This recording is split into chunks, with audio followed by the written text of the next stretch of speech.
Assalamualaikum warahmatullahi wabarakatuh. Selamat datang di channel kami, Ruqyah Syariah Ciamis, channel yang akan selalu menyajikan seputaran dunia ruqiyahan dan juga dakwah tentang Islami. Sebelum lanjut ke tayangan videonya, silahkan klik dulu tombol like dan subscribe agar Anda menonton menjadi berkah.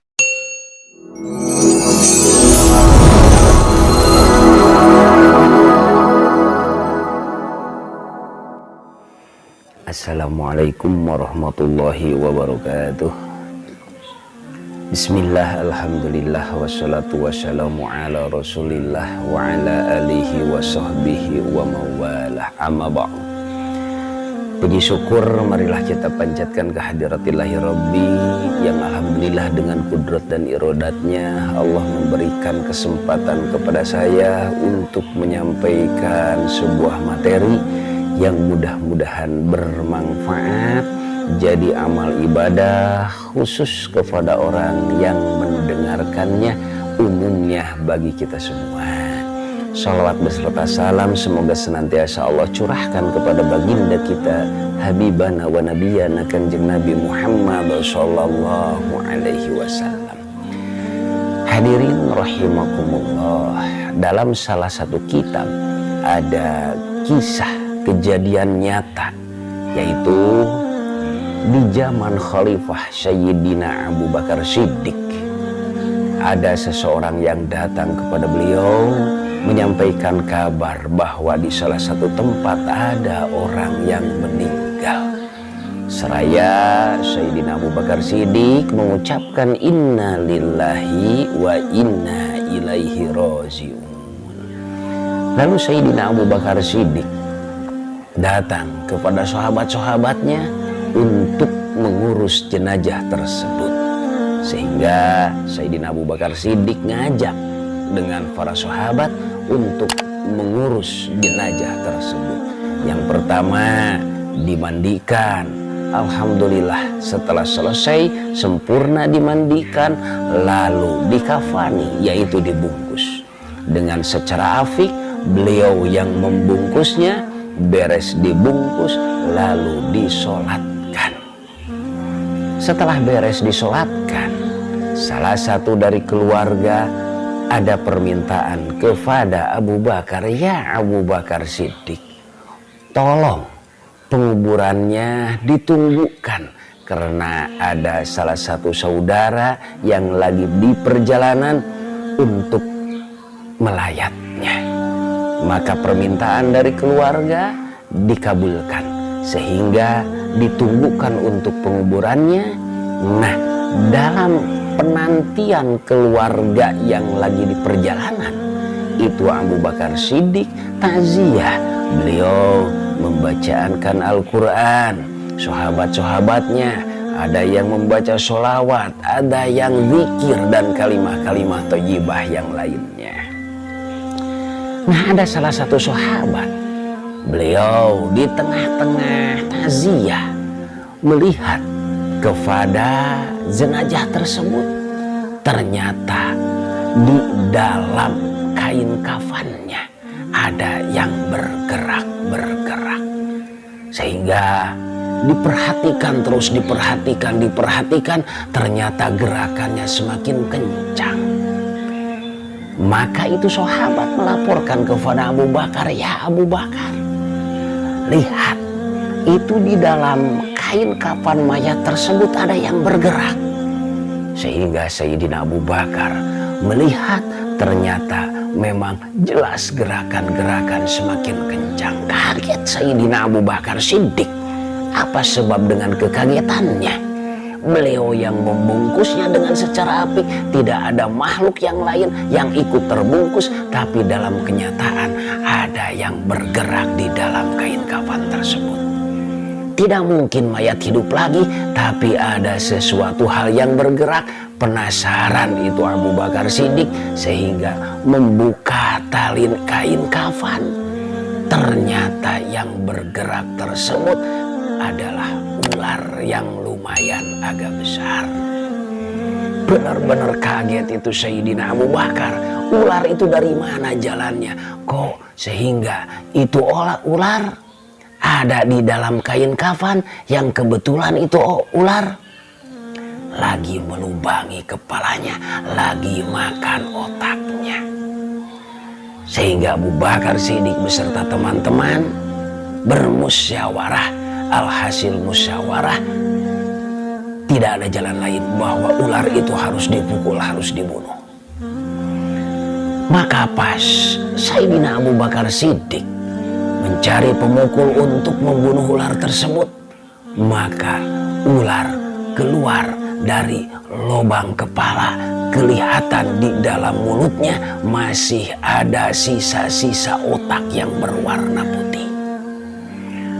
Pas ular tersebut mau dipukul oleh Abu Bakar Siddiq, maka dengan biidnillah, dengan izin Allah, ular tersebut mengucapkan asyhadu an la ilaha illallah wa asyhadu anna Muhammadar Rasulullah. Ular itu berkata, hei kaum-kaum, kenapa kamu mau membunuhku? Sedangkan aku tidak ada kaitan, tidak ada kesalahan dengan kamu. Maka semua kaum-kaum, Abu Bakar Siddiq semakin heran, semakin kaget. Kok ular tersebut bisa bicara biidnillah dengan izin Allah? Sayyidina Abu Bakar tersebut memberanikan diri bertanya kepada ular, hei ular, kamu itu siapa? Maka ular menjawab, saya adalah utusan Allah, diutus oleh Allah untuk menyiksa mayat tersebut dan untuk menyiksa 4 golongan. Hadirin rahimakumullah. Maka Abu Bakar Siddiq bertanya, hei ular, apa yang ke-4 golongan tersebut? Yang pertama, ular menjawab, tarikus sholat, adalah orang yang meninggalkan sholat, termasuk mayat ini yang suka meninggalkan sholat. Na'udzubillahi min dzalik. Maka sebagaimana dikuatkan, Allah berfirman dalam Al-Quran, a'udzubillahi minasyaitonirrajim, bismillahirrahmanirrahim, di dalam surat Al-Ma'un, fawailul lil musallin alladzina hum an sholatihim sahun. Celaka, neraka oel baginya, bagi orang yang sholat, yang sholatnya tidak memakai ilmunya, atau orang yang melalaikan dalam sholatnya. Itu yang orang yang sholat celaka dengan sholat yang tidak ada ilmunya. Apalagi orang yang berani meninggalkan sholat. Sebagaimana dalam nadom hadis Rasulullah Muhammad sallallahu alaihi wasallam, man taraka sholatan khamsa amdan muta'amidan fazazauhum jahannam khalidan fiha. Sahajal ma'anu tinggal sholat 5 waktu tur dihaja, maka dibales jahannam bagianana. Itu dalam bahasa Sunda. Bahasa Indonesia, man taraka sholatan khamsa, barang siapa yang meninggalkan sholat 5 waktu disengaja, maka Allah akan menempatkan neraka jahanam baginya, penempatan orang yang meninggalkan sholat. Na'udzubillahi min dzalik. Saya berpesan, sholatlah sebelum kau disolatkan. Mudah-mudahan Allah memberikan kekuatan supaya kita bisa melaksanakan sholat, dijauhkan kita meninggalkan sholat. Siksaan dari ular tersebut mudah-mudahan dijauhkan kepada kita semua. Satu. Wasani, dan yang kedua, kepada siapa? Akil walidain. Orang yang durhaka kepada orang tua, orang yang menyakiti kepada orang tua, au ihdahuma, atau salah satunya, apakah ibu atau bapak, maka ular tersebut diutus oleh Allah untuk menyiksa terhadap mayat tersebut.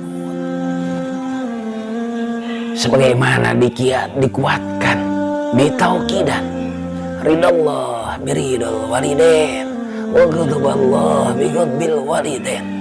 Allah itu melambangkan, itu tergantung di orang tua kita. Ridho Allah, ridhona Allah ada di dalam ridho orang tua. Bencina Allah tergantung orang tua. Apabila kita mau mencari keridhoan Allah, carilah keridhoan orang tua, atau salah satunya jangan sampai kita menyakiti salah satu kedua orang tua, apakah ibu atau bapak. Al-jannatu tahta aqdamil ummah. Surga, kebahagiaan ada di dalam telapak kaki ibu. Ibu punya siapa? Ibu pun punya bapak. Wa wasoinal insana biwalidaini ihsana. Allah telah mewasiatkan kepada semua manusia, wabil walidaini ihsana, kita wajib berbuat baik kepada kedua orang tua. Dikuatkan lagi. Aniskurli wali walidaika. Diterimanya syukuran kepada Allah itu tergantung kita syukuran kepada orang tua. Apabila orang tua masih ada, maka kita wajib berbuat baik. Apabila orang tua sudah meninggal, maka kita wajib mendoakannya. Naudzubillah, apabila kita akil walidain, menyakiti, durhaka kepada orang tua, maka Allah mengutus ular tersebut untuk menyiksa orang yang durhaka kepada orang tua. Naudzubillahi min dzalik. Maka mumpung kita masih diberikan kesempatan, apabila masih ada ibu atau bapak, maka kita yuk minta ampunan, minta doa. Doa yang paling mustajab adalah doa dari orang tua. Itu yang kedua. Dan orang yang ketiga, siapa yang akan disiksa oleh ular tersebut? Yaitu akalul haram, orang yang memakan barang haram. Rasulullah Muhammad SAW bersabda, makanan yang harus dimakan oleh kita yaitu halalan thayyibah, yang halal dan yang baik. Yang halal, walaupun barang halal, apabila didapat dengan cara yang haram itu sama. Apalagi didapat dengan jalan haram, kita makan barang yang haram, maka ular yang akan menyiksanya. Maka kita harus apik. Makanan-makanan yang dimakan oleh kita ya halal, ya baik. Awas. Semua sumber penyakit ada di perut. Walaupun makanan yang halal tidak baik, itu sumber penyakit. Dan sebaliknya, walaupun makanan yang baik dengan cara yang tidak baik, maka itu juga sumber penyakit. Itu yang ketiga. Dan yang keempat, la yasma'u nasihatul ulama. Orang yang tidak mau mendengarkan nasihat-nasihat ulama. Perlu kita ketahui siapa yang disebut ulama. Yang disebut ulama yaitu ada dua hal. Yang pertama, al-alim wal amal, orang yang berilmu agama dan orang yang mengamalkan Tidak sedikit dan bukan ulama apabila orang yang pandai berilmu agama dengan dalih kepentingan diri pribadi sendiri, dengan pembelaan, apabila beliau tidak mengamalkan ilmunya, itu bukan ulama. Kalau dalam istilah Sunda disebut ulama. Yang disebut ulama itu adalah orang yang berilmu agama dan benar-benar mengamalkannya. Abdul Nas, yang paling nas, manusia yang paling utama, yaitu manusia yang memberi kemanfaatan kepada yang lain, bukan manusia yang memberi kemadaratan yang lain. Malah ulama tersebut walaupun sifat kemanusiaan, manusia biasa, jangankan kita, jangankan ulama, Nabi pun sifat kemanusiaan biasa, cuma bahannya bahan berbeda. Beliau Rasulullah Muhammad SAW bersabda, al ulama warasatul anbiya. Beliau mewariskan kepada para nabi, ulama bagian daripada warisan para nabi. Apabila orang tidak mau mendengarkan nasihat ulama, apalagi mengamalkannya. Insya Allah apabila kita mendengarkan nasihat ulama dan mengamalkan apa yang dinasihati, insya Allah kita akan ada dalam kebahagiaan. Kewajiban ulama yaitu menyampaikan mana yang benar, mana yang salah, menunjukkan ini jalan yang benar, ini jalan yang salah. Itu tergantung kita. Kita mau milih jalan yang mana. Apabila kita mau milih untuk mencapai kebahagiaan, maka ikutilah jalur-jalur yang benar. Apabila menunjukkan jalur kecelakaan, jangan diikuti. Tapi insya Allah itu bagian daripada ulama, itu udah teraksa, terjaga dalam permasalahan kesalahan, walaupun ada kesalahan alisanu mahaluh atau wanisian. Jangan mengikuti terhadap kesalahannya, tapi kita ikuti nasihat-nasihat ulama yang memang benar-benar untuk mencapai jalan kebahagiaan. Awas ingat, 4 golongan Allah mengutus ular untuk menyiksanya. Yang pertama, tarikus sholat, orang yang meninggalkan sholat. Yang kedua, akil walidain, orang yang menyakiti orang tua.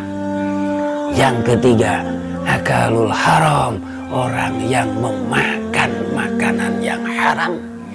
Yang keempat, la yasma'u nasihatul ulama, yaitu orang yang tidak mau mendengarkan nasihat-nasihat ulama. Mudah-mudahan bermanfaat dan kita diberikan kekuatan untuk bisa melaksanakannya. Suatu saat mudah-mudahan kita mencapai kebahagiaan. Rabbana atina fid dunya hasanah wa fil akhirati hasanah wa qina adzabannar. Subhana rabbika rabbil izzati amma yasifun wa salamun alal mursalin walhamdulillahi rabbil alamin. Mohon maaf dari segala kekurangan, mudah-mudahan bermanfaat. Wassalamualaikum warahmatullahi wabarakatuh.